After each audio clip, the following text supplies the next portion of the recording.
irmãos, que a paz e a Shalom do Eterno possa reinar em seus corações. Nós estamos aqui hoje para falar sobre um assunto muito importante também. E esse assunto ele percorre a internet porque muitas pessoas fazem a seguinte pergunta: aonde devo congregar depois que eu saio do sistema religioso? Eu conheci que aonde eu estava não estavam divulgando a verdade como é para ser divulgada. E aí as pessoas se perguntam e ficam nisso. E automaticamente elas vão para a internet e começam a especular, né? A internet começa a procurar várias coisas e elas encontram aqueles que ensinam sem nunca terem estudado. E ela se associa com essas pessoas e as pessoas falam: não, hoje não precisa mais congregar. Seu lugar é no seu quarto, você adora o Eterno no seu quarto, na sua casa, com a sua família, né? E ali você vai buscando o Eterno, não precisa ir, porque esse povo só pensa em dinheiro, porque esse povo fica envolvido, o povo da igreja, são charlatões e tal, essas coisas.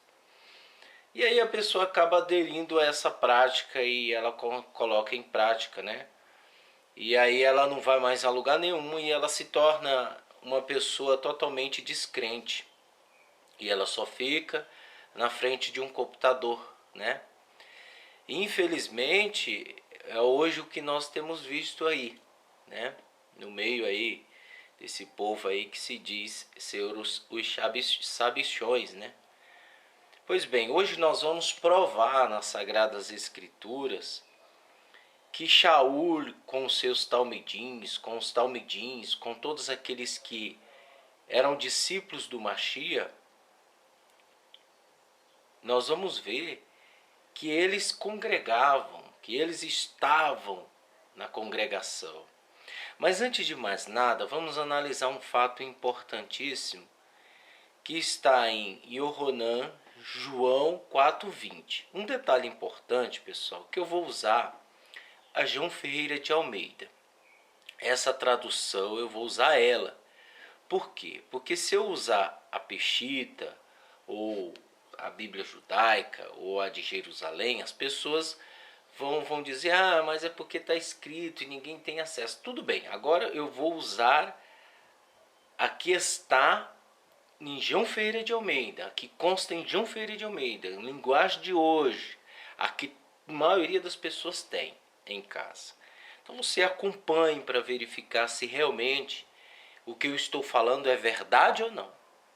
Pois bem, essas pessoas que têm esses ensinamentos aí meio confuso, né? Eles se baseiam nestes versículos. Vamos lá, em Yohanan 4:20, onde está escrito assim: nossos pais adoraram neste monte, e vós dizei que é em Jerusalém o lugar onde se deve adorar. Ou seja, essa mulher, ela estava, é uma mulher samaritana, que estava pegando água no poço.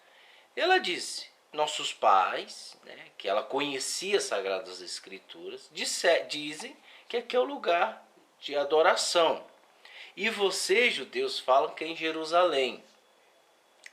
E aí em João 4:23, diz o Eterno, o Mashiach, fala para ela: mas a hora vem, e agora é, em que os verdadeiros adoradores adorarão o Pai em espírito e em verdade, porque o Pai procura a tais que assim o adorem.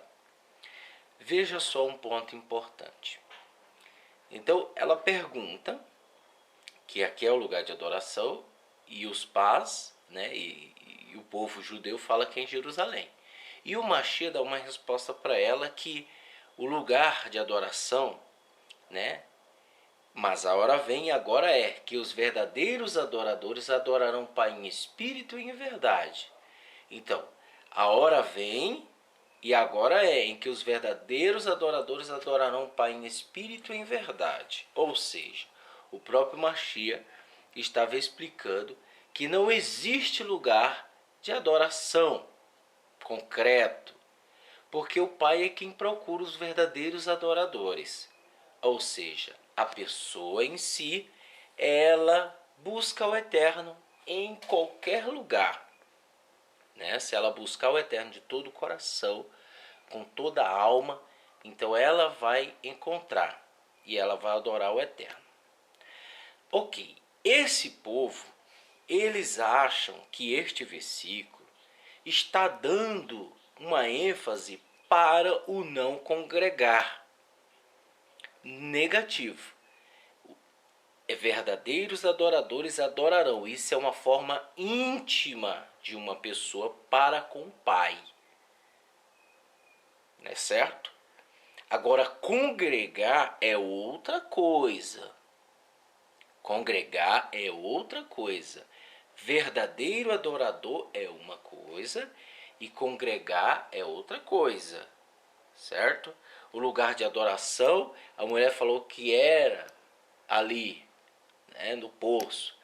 Mas os judeus dizem que é em Jerusalém. Mas o verdadeiro adorador está adorando o Pai em espírito e em verdade. Isso não importa o lugar, mas ele vai adorar em espírito e em verdade.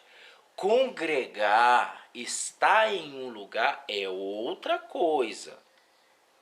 Né? Participar da Techuvá, participar de estar unido com os haverins, com os irmãos, é outra situação. Então nós vamos analisar detalhe por detalhe na Bíblia João Ferreira de Almeida. Está escrito assim, um detalhe importante é em Atos 15, 21, que diz assim: porque Moisés, desde os tempos antigos, tem em cada cidade quem o pregue, e cada Shabat, a cada sábado, é lido nas sinagogas. Então, Shaul Hachalia, ele explica que em cada Shabat, em cada sábado, é lido Moshe, a lei de Moshe.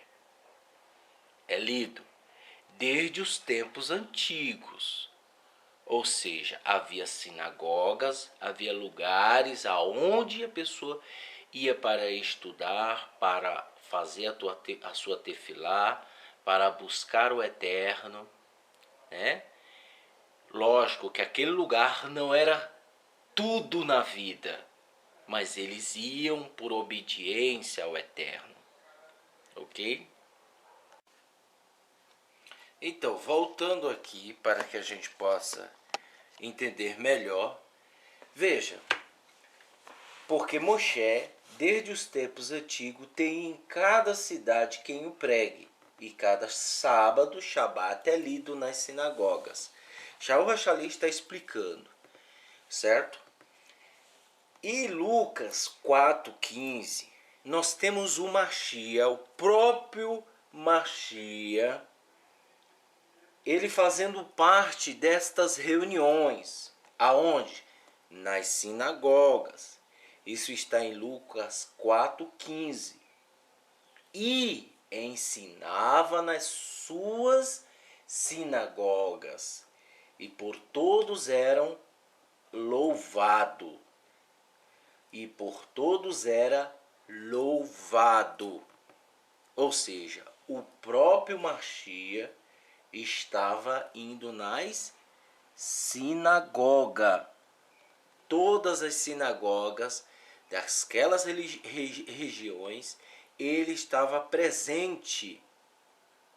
Em Marcos 1:21 está escrito: e entraram em Cafarnaum, outra cidade, e logo no Shabat, indo ele à sinagoga, ali ensinava. Ou seja, ele ensinava nas sinagogas. E chegando a Nazaré, Lucas 4,16, você deve acompanhar. E chegando a Nazaré, onde fora criado, um detalhe importante, ele era nazireu por ser criado em Nazaré. Onde fora criado, entrou num dia de Shabbat, ou um dia de sábado, segundo o seu costume. Então o próprio Machia, ele entrou, não, ele ia na sinagoga porque era costume dele, em todos os Shabat, buscar o Eterno. Falar, ensinar, mostrar, atechuvá, era necessário. Onde fora criado, entrou num dia de Shabat, segundo o seu costume, na sinagoga e levantou-se para ler. Então ele ensinava, Lucas 4,16, Mateus 9,35, e percorria o Salvador, o Machia, todas as cidades e aldeias, ensinando nas sinagogas deles e pregando as boas novas do reino e curando todas as enfermidades e moléstias entre o povo. Ele não só ensinava, mas ele também curava, né? Ele fazia os milagres, as pessoas eram curadas, libertas. Lucas 13,10 diz assim: ensinava no Shabat, numa das sinagogas. Em Lucas 4,33, e estava na sinagoga um homem que tinha um espírito de um demônio imundo, e exclamou em alta voz. Veja, no Shabat ele também libertava as pessoas. Não só ensinava, não só curava, mas também libertava as pessoas. Lucas 4,28, e todos na sinagoga, ouvindo estas coisas, se encheram de ira. Ou seja, as pessoas que estavam na sinagoga, por que elas iam para a sinagoga? Para ouvir, para aprender, ter um comportamento digno diante da sociedade. Porque mesmo na sinagoga era ensinado a palavra do Eterno. Mesmo ela viesse estar sob supervisão de fariseus, de saduceus, de mestres da lei, por eles estarem por a sinagoga estar sobre essa supervisão, né, os seus líderes, mas ensinavam. Vejam que eles praticavam o errado também. Vejam que eles estavam lá ensinando o povo que eles eram os melhores, né? Mas o Machia curava, libertava no Shabat nas sinagogas. E o importante notar que no Shabat, nas sinagogas, ele ia ensinar. Em Lucas 11,43, ele diz: ai de vós, fariseus, que amais os primeiros assentos nas sinagogas e as saudações nas praças.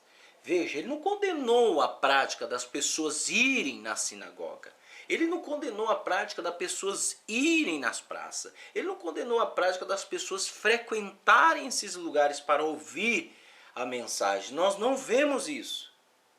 Nós não vemos nas Sagradas Escrituras, na Brit Hadash, o Machia condenando, não venham mais nas sinagogas. Nós não vemos isso. Pelo contrário, ele ensinava lá. Ele discutia com as pessoas, ele ensinava, porque os fariseus queriam ensinar doutrina de homens. E ele começa a condenar a conduta destes homens, desses líderes. Ai de vós, fariseus, que amais os primeiros assentos nas sinagogas e as saudações nas praças. Conduta. Ele está condenando a conduta, a maneira deles se comportarem. Em João 18:20 está escrito: o Salvador lhe respondeu: eu falei abertamente ao mundo, eu sempre ensinei na sinagoga e no templo. Ele falando isso em João 18:20, e no templo onde os judeus sempre se ajuntam, e nada disse em oculto. Veja, ele foi abertamente em declarar que ele ensinava nas sinagogas. Ele não condenou a sinagoga. Ele não condenou um lugar aonde as pessoas devem ir. Ele condenou a prática dos líderes. Lucas 13, 14, que diz: E tomando a palavra, o príncipe da sinagoga, veja o líder, indignado, porque o Salvador curava no Shabat, disse à multidão: 6 dias há em que é necessário trabalhar. Neste, pois, vide para ser descurado, e no dia de Shabat. Ou seja, o próprio Mashiach, ele curou no Shabat. E os líderes, já incomodados com a verdade, né, começou a arrumar argumentos, desculpas, né, como se não pudesse curar no Shabat.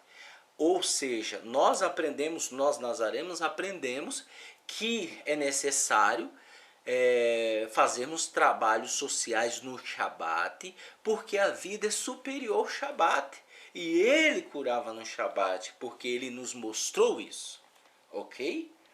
Um outro detalhe, Mateus 6, 2. Quando, pois, deres esmolas, não faças trocar trombeta diante de ti, como fazem os hipócritas nas sinagogas e nas ruas, para serem glorificados pelos homens. Em verdade vos digo que já receberam a sua recompensa. Ou seja, ele condenou a prática, pessoas que faziam as coisas para serem vistas por as outras.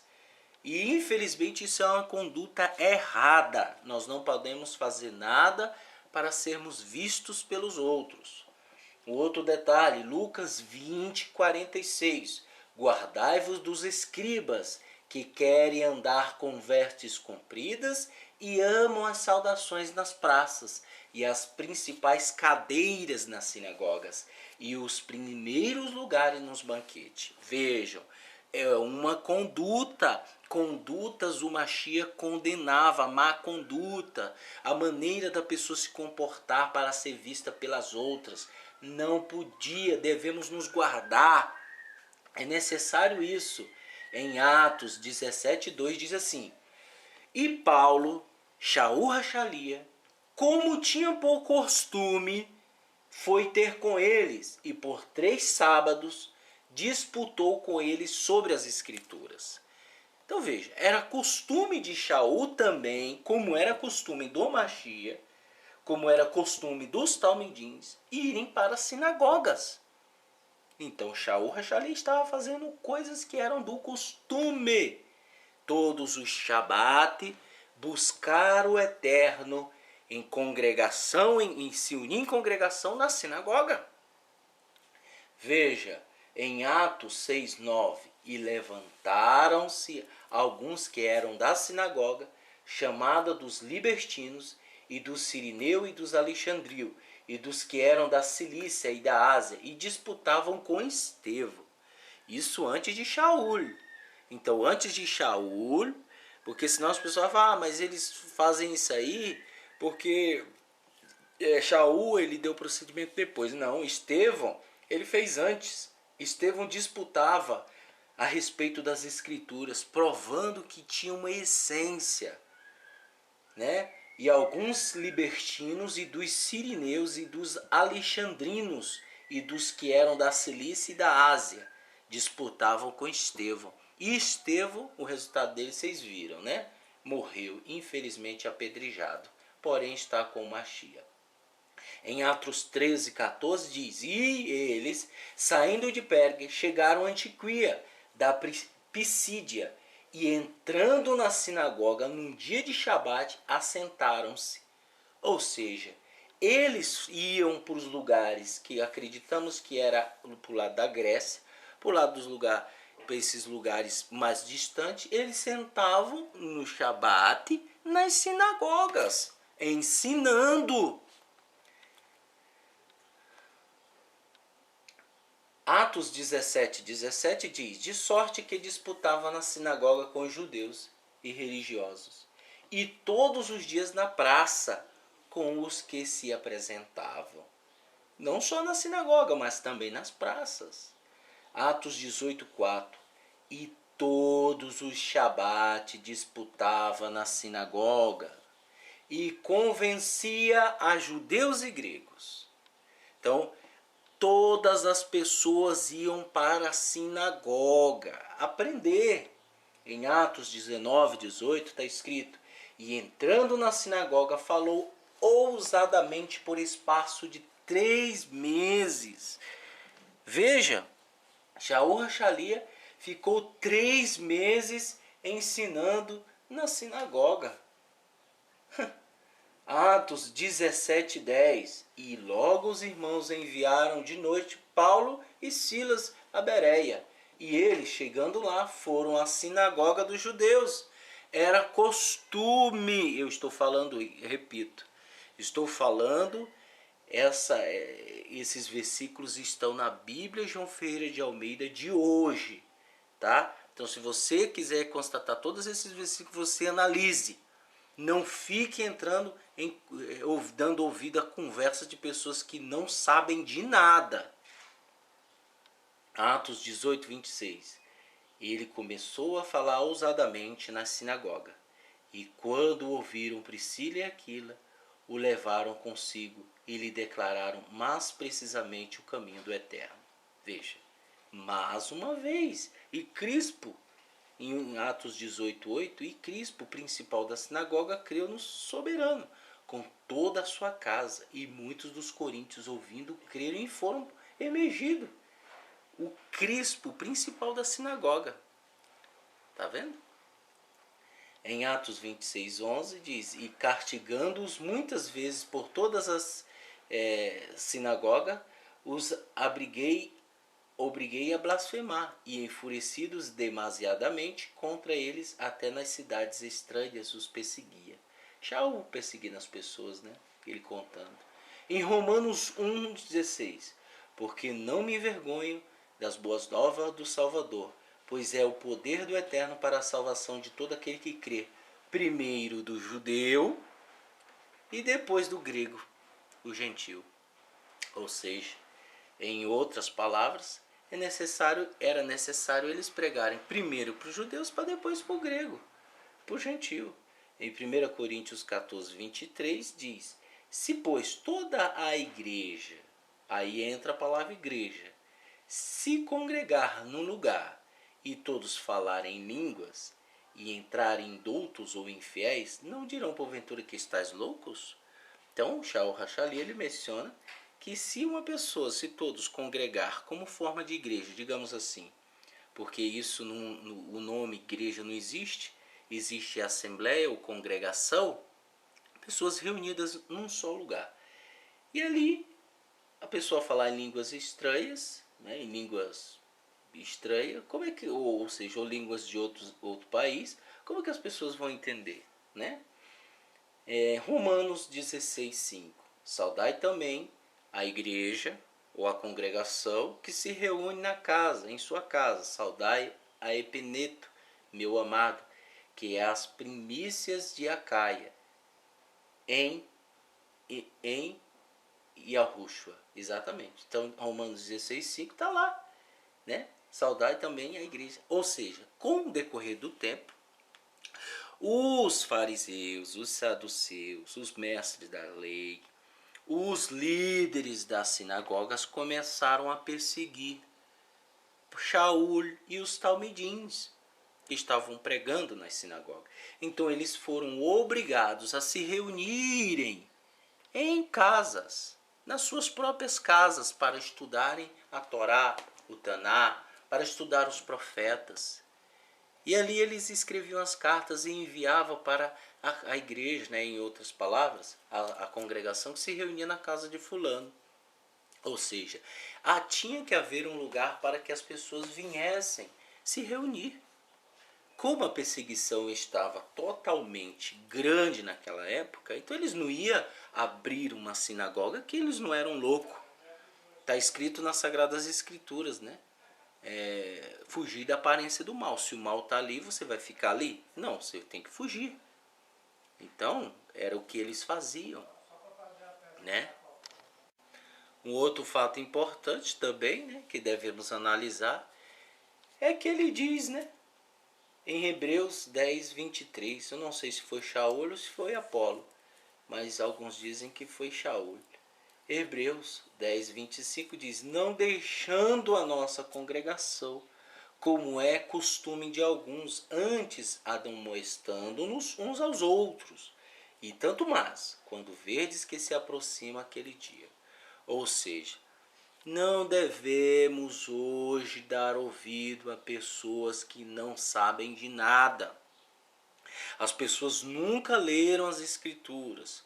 As pessoas não mencionam versículos, porque elas sabem que elas vão se contradizer, né? A questão não é dar crédito. É necessário, meus irmãos, que haja um lugar para as pessoas se reunirem. Não importa se é uma sinagoga, não importa se é um salão, não importa se é uma casa. Tem que existir este lugar, porque o Eterno vai reunir os seus dispersos. E aonde você vai ficar? Aonde nós vamos ficar? É necessário que haja um lugar. Então não fiquem acreditando em conversa de homens, de pessoas que vivem na internet, buscando informações, querendo ensinar os outros sem nunca terem estudado. Isso você vai entrar em descrédito diante do Eterno. Você vai ser uma pessoa incrédula, você vai ser uma pessoa insegura. Então é necessário você compreender as escrituras, estudar as escrituras, analisar as escrituras, ter uma mente aberta que enxerga 360 graus ao seu redor, para que você comece a entender as coisas do Eterno. Eu disse para um rapaz que me perguntou, né, eu conheci ele há uma semana, e ele já foi me perguntando sobre Pessa, sobre as festas judaicas, sobre a festa de Natal. Quer dizer, eu conheci ele numa semana. Ele já foi me perguntando muita coisa que levaria 2 anos para nós estudarmos. Então veja só. E o que eu entendi com isso? Que as pessoas querem aprender tudo de uma hora para outra. Meus irmãos, ninguém aprende nada de uma hora para outra. Nós temos que caminhar, estudando, buscando, congregando. Deixe de preguiça e vá para uma congregação que se reúne em nome do Eterno. E busque, tire a sua, desculpa a expressão, a sua bunda da cadeira e levante e vá em busca. Se reúna com os irmãos sinceros. Não importa se é aqui conosco, se é com outros, mas se vocês querem se reunir e buscar o Eterno, se reúnam, né? Criem uma identidade, buscando a essência do Eterno, e pare de ficar sendo hipócrita, falando coisas e não fazendo. Vamos buscar o Eterno e assim ajudar as pessoas que estão no cristianismo. A palavra igreja, que é eclésias em grego, infelizmente ela foi mudada. Por quê? Porque os próprios judeus, fariseus, os saduceus, expulsaram as pessoas que queriam a verdade. E aí o cristianismo se aproveitou da situação e passou a chamar de igreja. Só que não é igreja, é congregação, é assembleia que se reúne em nome do Mashiach. Entendeu? É os nazarenos que buscam a essência do Mashiach que ele ensinou. Então devemos tomar muito cuidado, né, com esses ensinamentos que estão aí na internet, né? As pessoas sobre questão de dízimo, oferta, tem um vídeo que eu já falei sobre isso. Então um detalhe importante também, meus irmãos, outra coisa, não fique condenando o povo do cristianismo. As pessoas condenam o cristianismo, condenam os pastores evangélicos que estão lá, né, condenam um monte de gente, né, chamam de ladrões, de safados. Tudo bem, as condutas são erradas, só que devemos tomar cuidado, porque lá existe um povo do Eterno, né? E está escrito, se nós chamarmos um irmão nosso de tolo, nós vamos correr risco ao fogo do Guerrinó. Então tomem cuidado, Antes de você chamar uma pessoa de charlatão, de vagabundo, de pilantra, tome cuidado, porque você não sabe, você não conhece a Torá. E Iosef se casou com a mulher adúltera, José do Egito. Ele casou com a mulher, quer dizer, adúltera não, desculpa, idólatra. Ele casou-se com a mulher idólatra, filha de Potifera, de Potifar. E ele era sacerdote de um Deus. E por que o Eterno permitiu isso? Que aí nasceram-se 2 filhos. Né? Um desses filhos era Efraim. E Efraim hoje representa o cristianismo, que é a mistura das coisas do Eterno com as coisas idólatras. Então o Eterno chama Efraim de meu querido. Estão entendendo? Então devemos tomar cuidado, porque o Eterno faz essa mistura justamente, ele usa de um meio, né? Eu acho até magnífico a maneira que o Eterno trabalha, de usar a Babilônia. A Babilônia não pertence a ele, né? Mas o Eterno faz com que seus filhos estão lá. Por isso ele disse, sai dela, povo meu, sai do meio da Babilônia. Porque é a mistura de Iosef com a mulher idólatra. Então devemos tomar cuidado. Que esses ensinamentos venham ensinar você a crescer, tomar postura, tomar atitude para você se identificar com o Mashiach. E parar de ficar buscando coisas na internet e não fazendo nada, não ajudando o próximo, não cuidando das pessoas. Então levante-se e vá em busca. Não fique aí não, porque o dia se aproxima e tomara que esse dia não te pegue como um ladrão vai roubar uma casa, né? E você está despreparado. Que o Eterno te abençoe e te guarde hoje, amanhã e para todo sempre. Se você tem alguma dúvida e quer fazer alguma pergunta, questionamento, escreva nos e-mails yhwh.7@ig.com.br ou acesse o nosso site www.congregaçãonazareno.org. Que o Eterno te abençoe, em nome do seu Filho amado Yeshua HaMashiach. Amém.